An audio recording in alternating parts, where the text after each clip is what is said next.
ցանկանամ նաև այս համատեքստում հիշեցնել, որ Ռոբերտ Քոչյանը նամակ էր գրել տարիներ առաջ Էրդողանին, ասելով, որ պատմությունը պատմություն, պատմական արդարություն, բայց ինքը գտնում է, որ ժամանակն է, որպեսզի Հայաստանը եւ Թուրքիան կարգավորեն իրենց հարաբերությունները,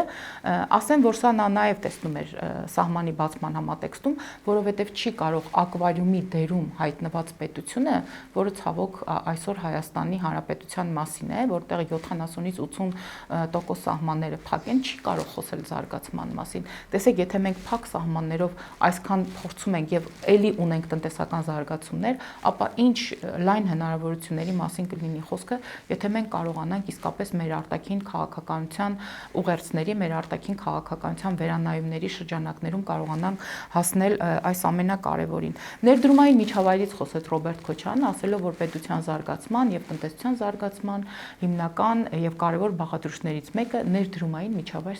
ստեղծելն է եւ զուգահեռաբար այսպես անվանարկում էր թրիփի հետ կապված խնդիրներին, ասում էր, որ թրիփը ընդհակառակ անվտանգային հարցեր լուծելու փոխարեն անվտանգային սպառնալիքներ է ստեղծում,